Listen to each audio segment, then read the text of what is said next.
Identity theft, they say, is one of the greatest, fastest growing crimes in the United States or maybe in the world.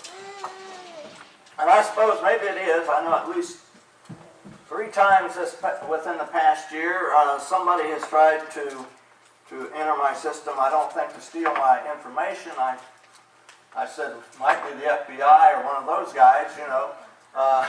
But my grandson said, no, Dad, Grandpa, if it was them, your system would never find it out. So, I don't know. And there's been at least 3 times within the past 5 years I've had to renew a Visa card because of fraudulent activity. So, I sort of believe that identity theft and that sort of thing is running rampant and growing at leaps and bounds. So now, whenever you call into the bank or go online or bank, insurance company, doctor, and other businesses sometimes that you deal with, they go through a whole line of questions or something and ask you some questions to make sure that you are the person that they are supposedly talking to make sure you're the right person, that you're entitled to that information. And all kinds of things that they go through and so forth. Periodically, my bank, when I try to enter, they throw up a screen and says, we're doing a security check. Do you want us to send you a phone message, a text message, or your email? And you have to tell them one of those, and then they contact you to make sure that you are who you say you are. So all of this that we've been going through for the past few weeks about all the prophecies about Jesus, well, you didn't get them all, believe me. You just didn't get them all, but you got a few, and you got some major ones. Particularly those referring to the Christ and the suffering and so forth. And you got those. Why? Why was all those prophecies made? All those prophecies were made for one basic reason, as far as I can tell. And that was to identify Jesus, the Messiah. So that, because he would be coming on the scene, and so people could identify him as opposed to somebody just saying that they was him. And there was lots of false Christ that came under that name or some other name. Down to the years before Christ came, there was false prophets. And after he came, there was false prophets. Today, believe me, there are false prophets. Some of them claiming to be Christ, you know. And some of them taking their people to South America and giving them Kool-Aid and they never wake up again. All these kinds of people saying, I am the Messiah. So we need some way to identify the right one, right? The prophecies. None of them have met the prophecies except one. And we have that information in our Bibles, don't we? We have that information so we can check it out. You can check some of it out through secular history, and you know that Jesus was the Messiah, or is the Messiah. So, anybody that studied the Scriptures a lot would be able to look at Jesus' life and say, this man is the Messiah. He is the true Son of God. He is the Messiah. The people that should have been the most knowledgeable of these prophecies that had gone before were the very same people that engineered and put to death Jesus Christ, the Messiah. They were the very ones. They were the ones, the lawyers, the scribes, who wrote the Scriptures. You know, if you write something 100 times, you're going to remember some of it, you know. And that's what scribes did. They copied the Scriptures. They didn't have, you know, Gutenberg's printing press or our computers or whatever in those days. They wrote that out in hand, and in Hebrew at that. If you've tried to read Hebrew lately, why, you understand that. So they should have known, and the high priest and so forth that studied it and was God's people They studied it and studied it and studied it. They read it in their meetings day after day after day. They read it. They read it. They knew it. They could look at the life of Jesus and say, this is the Son of God. But no, they didn't. But instead, they had become, shall I say, a corrupt political and judicial system, kind of reminiscent to what we got now, right? Hey, we got, if you looked at it lately, I hope you haven't had any close calls with it, but it's kind of a corrupt political, judicial, and political system that we have now. In fact, I belong to a group.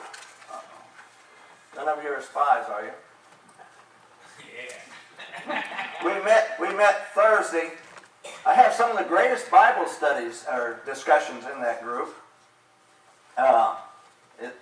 Because our aim and intent is to bring back the judicial system that was, in effect, or established in the beginning of our nation and even before.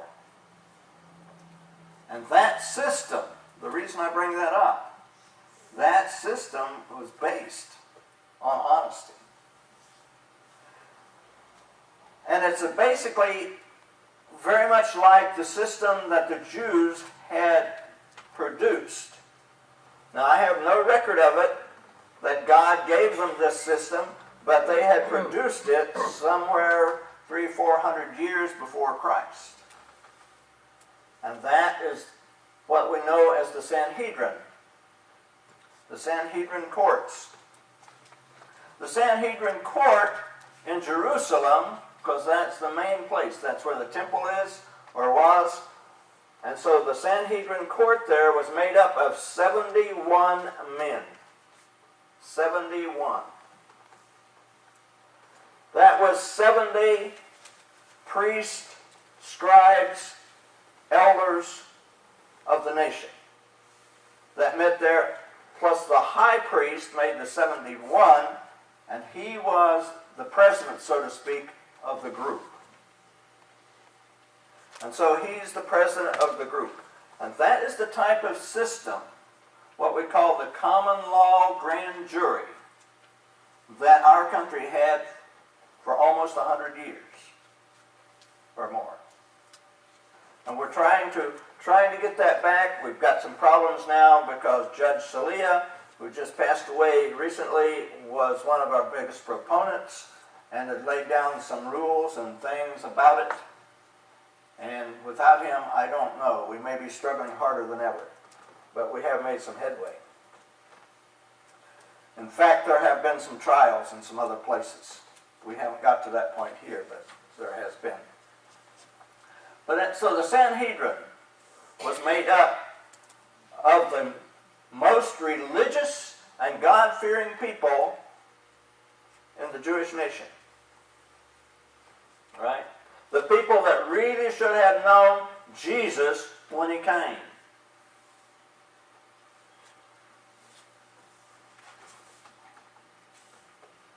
And as I read, or as Brother Andrew read this morning, John chapter 11,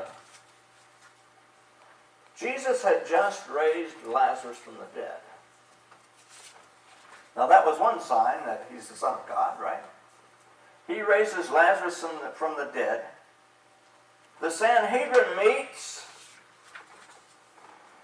and they decide, they are led by the high priest, a man named Caiaphas. And they decide, politically, they're making a political decision, not one based on law, not one based on Scripture, but a political decision based on their own place in life, in this physical life. And they said, look out at this man Jesus. We got to do something about him, because if we sit back and do nothing and he keeps on and he's allowed to keep on, performing all these miracles and things and teaching these teachings he's doing, that people are all going to go after him and we're going to lose our jobs.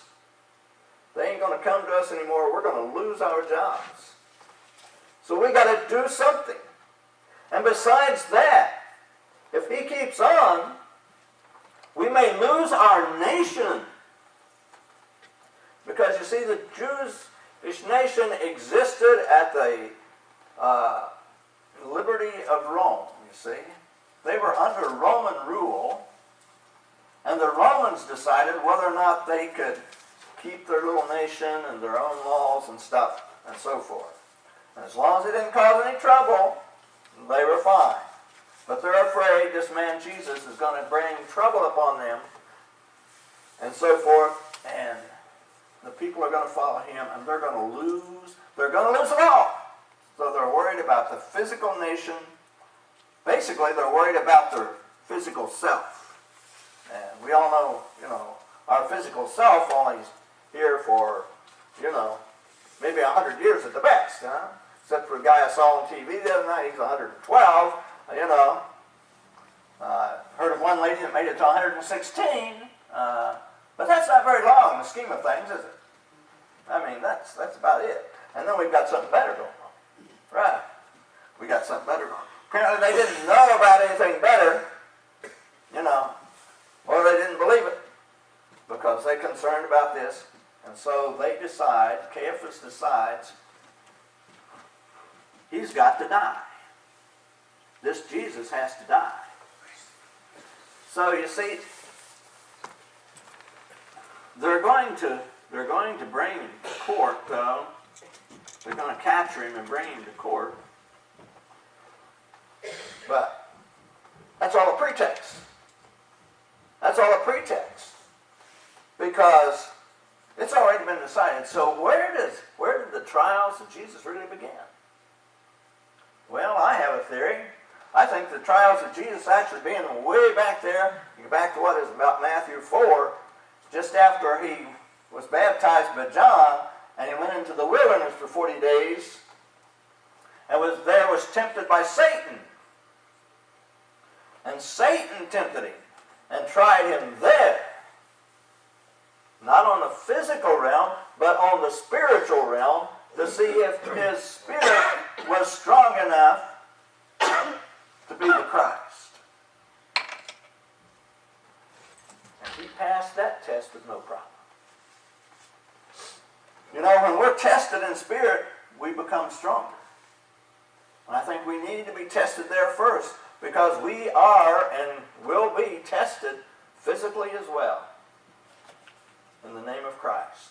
There are those today, many of those today, that are literally giving their life because they believe in Jesus Christ as the Son of God.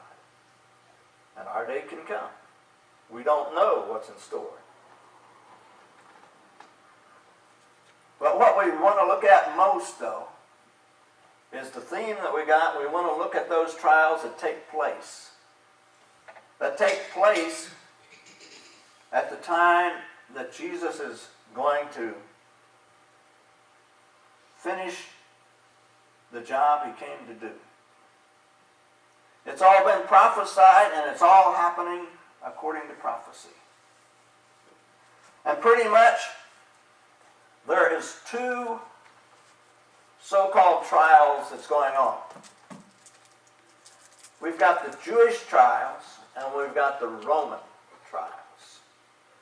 For some reason, and I don't know exactly why, I've heard a lot of different theories and read a lot of different things on it, but at this particular time, the Jews saying, we don't have the right to put somebody to death.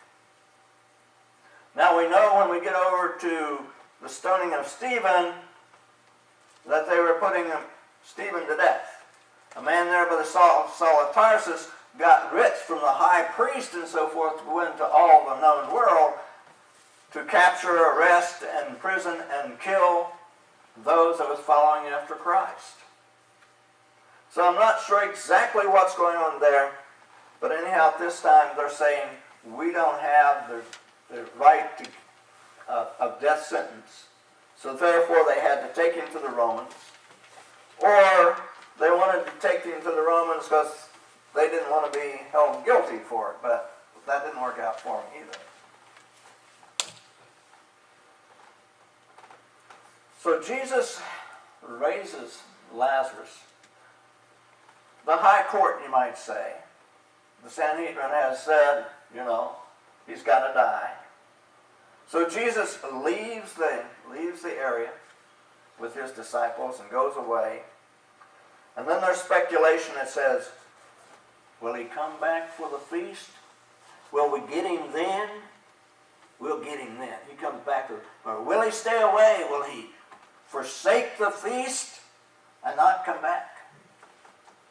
And probably to their great dismay, he did come back, which meant they had opportunity now. He came back, and he came back triumphantly. I think you had a lesson on that not too long ago, didn't you? How he came back triumphantly, publicly, in full view of everything. And the people accepted him, and they said, whoa, we can't go out and arrest him right now. The people love him. We got a problem here. We got a problem.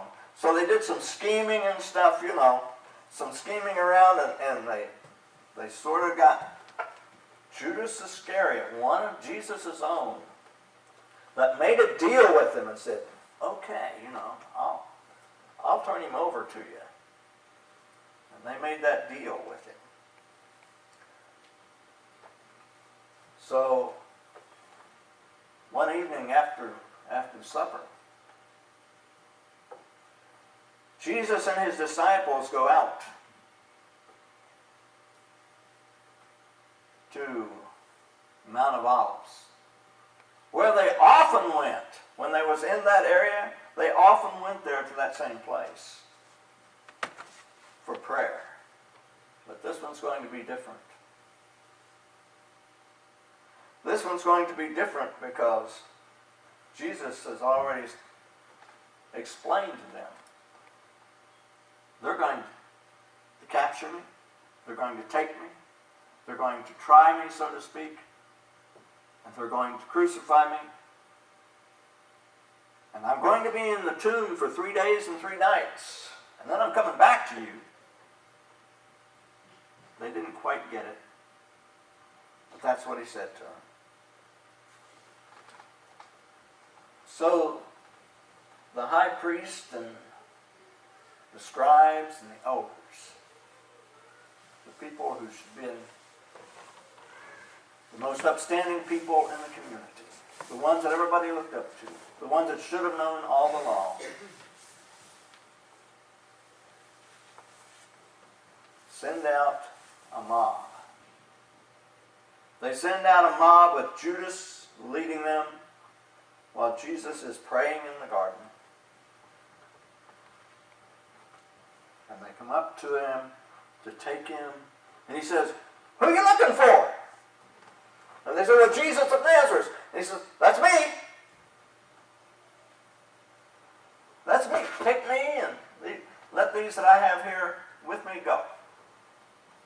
And it scared them. It says, one place it says that they fell back. But then they bound him. And first, we can sort of break this Jewish trial up into 2 sections. First, they take him to Ananias, who is a high priest, or has been a high priest, depending on what you're reading. You got to read Matthew, Mark, Luke, and John. They all record this. They're not all the same. Each one puts in different things and so forth. And sometimes it can get real tricky and a real riddle on some of it, on what happened to when. So they take him to the house of Ananias, who is high priest, or had been high priest. And he's there. And the people with him and the mob and so forth, and they're interrogating him and so forth, and Jesus doesn't speak to them. Or one place says, it's of no use. You've made up your mind. We're going to do this. And it's there that Peter, one of Jesus' followers, one of his close disciples, one of his closest friends, does the thing that Jesus told him he was going to do, and he swore that he would never do. He would die first. And he's in among the crowd. He's getting close. You've got to give the man credit to be that close. John was in there too. And they said, "Weren't you with him?" And he said, "No, I don't know the man." Not once, not twice, but 3 times. And on the 3rd time it said that Jesus looked at him and he realized what he had done. And he went to repent. So the Sanhedrin met in the mornings. The Sanhedrin met every morning, 6 days a week, except for the feast days and the Sabbaths. So the Sanhedrin meets, and so they take Jesus then from the house of Ananias before the Sanhedrin. That's 71 men with the high priest Caiaphas. The high priest Caiaphas is the one that said prior to that time, he's got to die.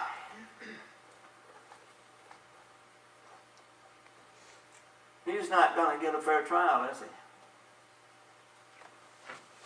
It had already been decided he's going to die.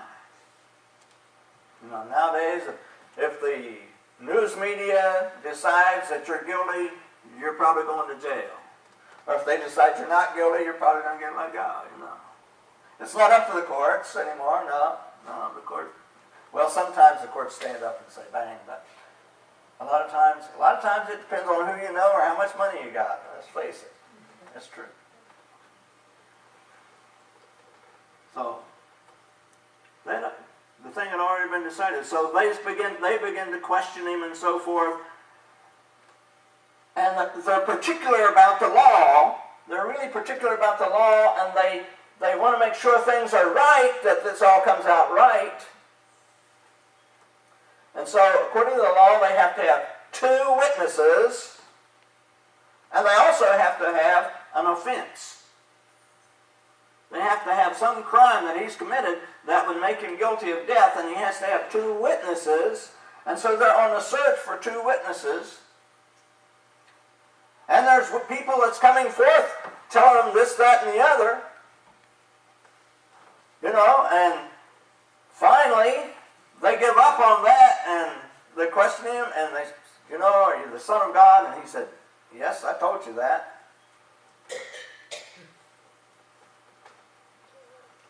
And they said, so Caiaphas says, "We don't need witnesses now because we are the witnesses. We heard him say it. That's blasphemy. He's made himself to be the Son of God and in fact made himself to be God.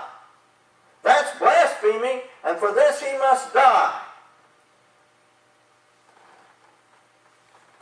And said, and you know, all 71 of us and those looking on, we're all witnesses now. So they have their 2, more than their 2 phony witnesses. But now they say, well, we can't put him to death. We've got to take him to Pilate, the governor, the Roman governor, and we got to get him to put him to death. And so they go to Pilate, the Roman governor, and they say, "This man needs to be put to death.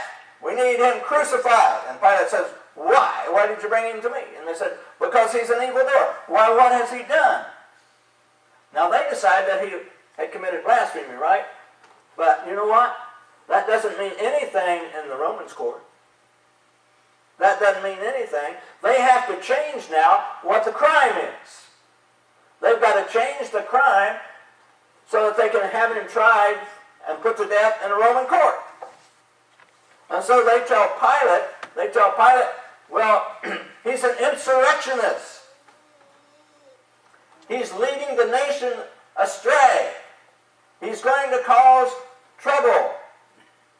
And he's told people not to pay their taxes to Caesar. Now we know that Jesus dealt with that question one time, didn't he? When they come to him and said, "Should we pay taxes?" And what did Jesus tell them? "Render unto Caesar what is Caesar's, and unto God what is God's." What did he tell? He told, "Pay your taxes," didn't he? So that's a lie, isn't it? Everything they brought about him is a lie. And they had to make it up, kind of on the spur of the moment, because they had to have something. And then they said, well, he says he's a king. Now that got to Pilate a little bit. Or if he's a king, then we got a problem. So he takes Jesus inside. He takes Jesus inside because he had to go outside to meet the people out there, because they wouldn't go inside because they would make themselves unclean because they hadn't eaten the Passover yet. And so they didn't want to be unclean. They wanted to be able to eat the Passover meal. So they didn't go in to see Pilate. He had to come out to them. But he takes Jesus in, and he says, tell me about this king thing. Are you the king of the Jews? And Jesus said, you said it. You said it. But he says, my kingdom's not of this world. It's of a different realm. So Pilate says, okay, if it's not of this world, it won't bother me then, will it? If you're the king of the Jews, that don't bother me. So Pilate went back out and he said, hey, tell you what, I'll punish him a little bit, let him go, because he hasn't done anything wrong. This man is totally innocent. Pilate's wife came to Pilate too and said, hey, leave that man alone. You're going to get in trouble with that. And then he finds out, Jesus come from Galilee? He come from Galilee. Ah, Herod's in town. Pilate and Herod didn't get along. They're almost enemies. But now, I can pass this on. I'll give him to Herod and let him deal with this thing, because he's a Jew. Well, supposedly he was. So they took him to Herod, and Herod was so glad to see him. Herod had said, I've been wanting to see you for a long time. Show me a miracle or two. Do some magic in my court, right? Entertain me for a while. And when he wouldn't, they abused him, they mocked him, and so forth. And finally they gave up. And they took him back to Pilate and says, then Herod and Pilate became friends after that, because now they got a common problem. Common problems will make enemies friends real quick when you got a common problem, You got to get together and figure out how to do this. And so Pilate calls the Sanhedrin to him. The chief priest and so forth, he calls them to him. And he says to them, look, this man Jesus that you brought to us, I don't find any fault in him. Herod doesn't find any fault in him. We want to let him go. You need to let him go. We'll punish him for you and tell him not to do this anymore. But as far as we're concerned, there's no fault. And so they pressed him, and they began to almost riot. And Pilate's looking at nearly a riot. And a number of times he came out and said, let's let him go. But it kept on and kept on. And they told Pilate things like, if you don't crucify Jesus, we're going to tell Caesar that you're not his friend. We're going to pass it on to him, and you're going to lose your job. And then Pilate becomes scared, really scared. It's all political, right? It's all made up and it's all political. And so finally Pilate gives in to them. So at 12 o'clock, or approximately 12 o'clock in the afternoon, Pilate gives Jesus over to them, washes his hands of the whole thing, and says, the blood be on your hands, on your heads. I'm clean. And they said, that's good. Let it be on us and our children. And so Pilate brings him out and says, behold your king. And they say, what? They said, he's not our king. We have no king except Caesar. Do you realize what they just did?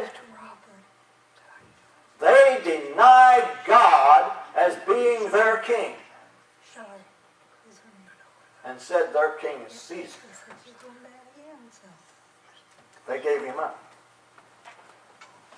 They was ready to sacrifice their God, literally, and let him go.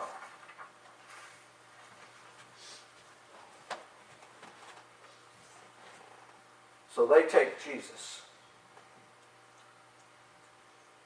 and they crucify him. I think there's one other pronouncement that was made, not by a man in the courtroom, but he got it. Mark 15:39 tells about the Roman centurion standing across from the cross and looking up after Jesus died. And all the things that had gone on around him, and he made a pronouncement. When the centurion who stood opposite him saw that he cried out like this and breathed his last, he said, "Truly, this man was the Son of God." That's our trial, isn't it? Our trial is, as Peter points out,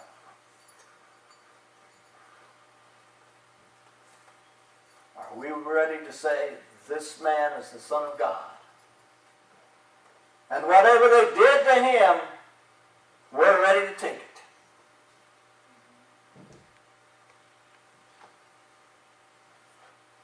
Or are we going to be like those of the Sanhedrin and say, sorry, God, you can't be my king. I've got to bow to this king that we've got here on this earth. Because if I don't, he just might throw me in jail, or he just might hang me upside down and let me die hanging from a tree. What's it going to be? Most of us have made that decision, haven't we? Sometimes maybe we doubt, if I was tried, would I be that strong? Yes, I think most of us would. We'd be there because we see Jesus. When we see Jesus, we know that the strength is with us because it's with him.